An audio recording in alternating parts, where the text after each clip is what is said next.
pikirannya nggak tenang, deg-degan, jantungnya berdebar-debar.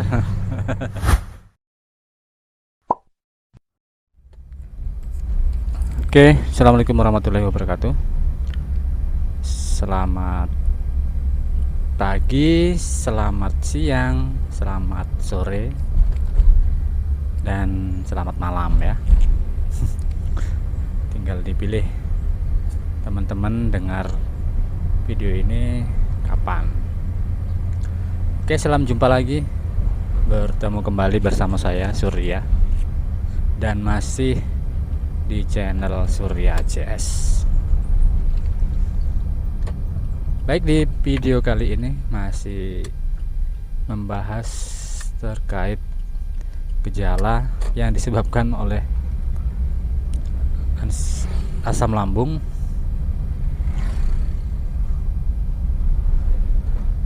anxiety, GERD, dan psikosomatis.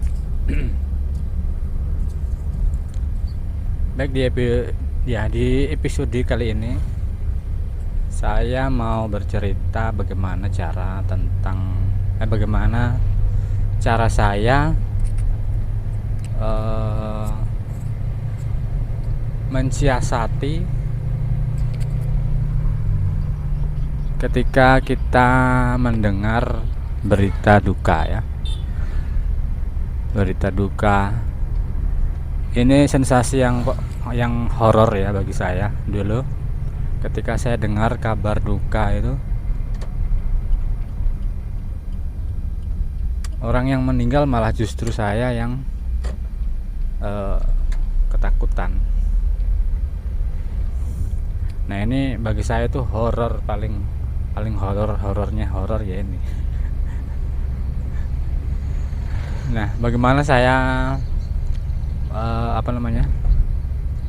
bagaimana saya mensiasati sensasi ini ketika saya dengar berita horor ini ya.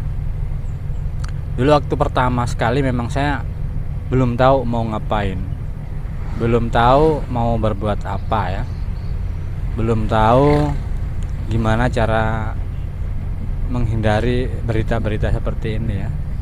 Kalau untuk menghindari sebenarnya sih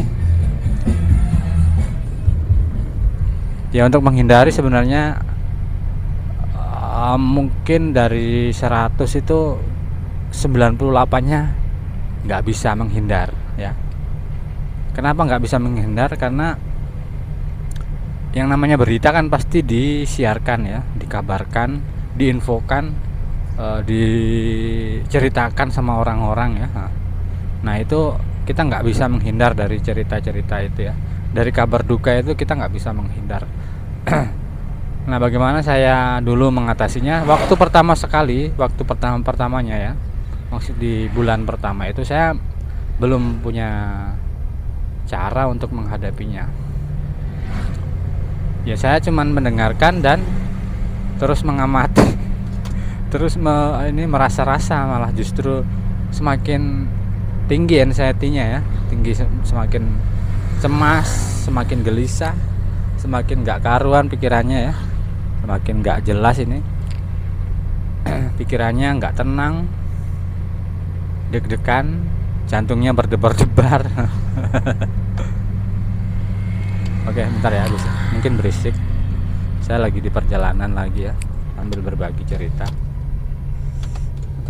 pengalaman bagaimana saya menghadapi sensasi dari asam lambung ini. Oke, sudah tertutup pintunya, ya kacanya ya. Mudah-mudahan agak tidak berisik lah. Nah, sambung lagi ya. Untuk pertama dulu memang saya kurang nggak bisa ya, bahkan saya tidak bisa menyiasati ini. Tapi kelamaan itu saya punya saya punya pemikiran kalau saya mau begini terus ya, saya nggak bakalan move on. Nggak bakalan move on dari sensasi ini, nggak bakalan move on dari sensasi horor ini. Nah, Selanjutnya itu saya memberanikan diri ya, memberanikan diri. Justru saya mendatangi yang namanya tempat takziah, tempatnya orang meninggal ya. Saya justru mendatangi. Itu di bulan kedua saya sudah mulai berani melawan ya. Maksudnya justru saya menghadapinya. Saya datang,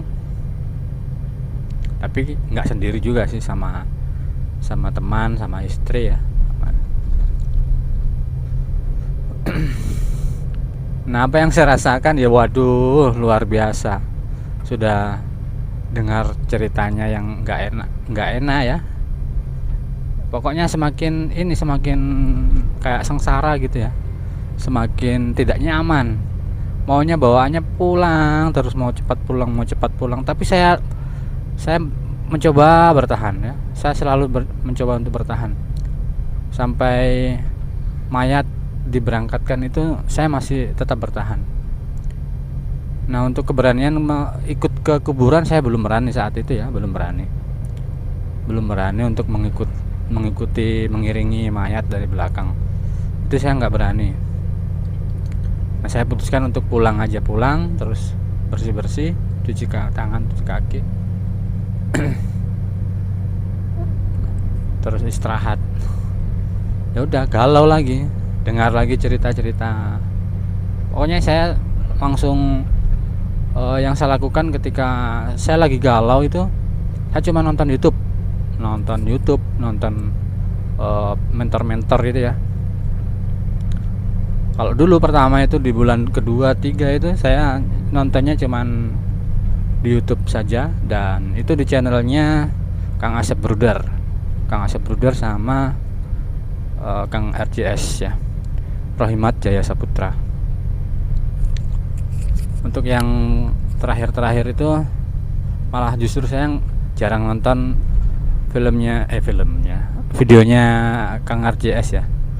RJS itu di bulan kedua sama bulan ketiga kalau nggak salah ya. Selanjutnya banyaklah channel-channel yang sudah saya sebutkan kemarin ya. Seperti saya ketemu channelnya Mas Yogi Pradana Marta, terus Pak Suyono Listrik ya, Mas Arya Surya, Dr. Andri, banyak ya. Itu sering saya nonton.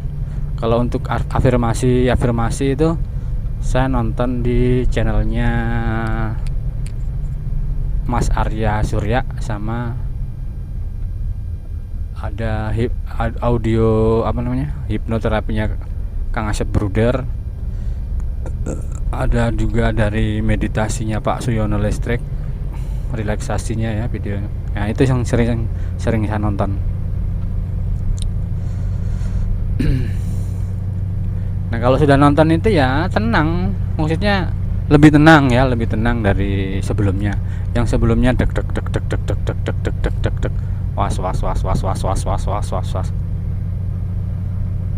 Wah, lumayan tenang ya. Itu yang saya lakukan ketika sensasi horor itu datang ya, ketika mendengar atau sepulang dari tempat duka. Nah, itu yang saya lakukan dulu ya. Saya memang mencoba memberanikan diri untuk pergi takziah, karena memang saat itu ya yang saya rasa itu cuman, maksudnya masih bisa jalan ya, saya masih kuat jalan, masih kuat kesana kemari, meskipun ya saat itu keliengan, terus jalan kayak sempoyongan gitu ya, kayak merasa mau jatuh. Itu saya rasakan juga. Sembari saya melatih fisiknya, saya juga melatih psikisnya ya, jadi harus diimbangi. Nah, itu yang saya lakukan dulu teman-teman ya.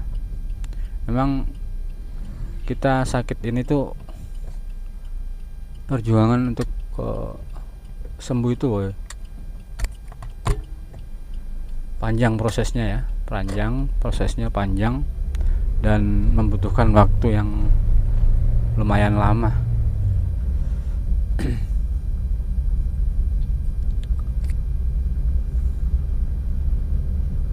kembali saya ceritakan ya, saya terkena gangguan lambung ini dari bulan 7 tahun 2021. Dari pertama saya kena, saya masih kuat, masih bisa kesana kemari, nggak loyo ya, cuma lemes-lemes dikit gitu ya. Lemesnya karena mungkin makannya yang terkontrol ya, nggak terlalu yang nggak makan yang biasanya gitu, nggak makan yang seger-seger, yang daging-daging. Yang dimakan kan makanan yang sebenarnya sih sehat ya, cuman kalau dibilang bergizi kayaknya memang berkurang, karena kita kan menjaga lambung kita ya, menjaga lambung yang lagi sensitif itu. Jadi makanannya yang lunak-lunak, yang gampang dicerna gitu ya, kayak tahu godok, tahu rebus, tahu apa lagi, tahu bacem, tempe bacem, pokoknya yang jenis-jenis begitu. Nggak ada minyak-minyaknya, nggak ada kadar minyaknya itu nggak ada sama sekali, nggak pedes, pokoknya serba rebus, serba.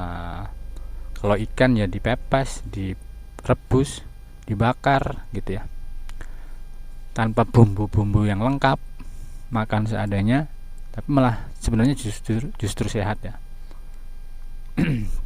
Nah ini untuk mengatasi lambungnya ya. Nah, terapi 3P itu termasuk pola makan yang saya ceritakan tadi, pola makan ya.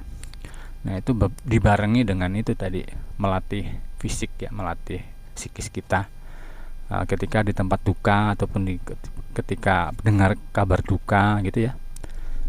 Nah itu yang saya lakukan dulu teman-teman ya. Mungkin videonya singkat ya, cukup sekian dulu, nanti dilanjut lagi karena saya lagi dalam perjalanan. Dan mudah-mudahan video ini bisa membantu teman-teman yang lagi berjuang, dan jangan patah semangat ya, tetap semangat, fokus untuk kesembuhan kita, untuk masa depan kita, masa depan keluarga kita ya. Semangat untuk sembuh. Dadah, assalamualaikum warahmatullahi wabarakatuh.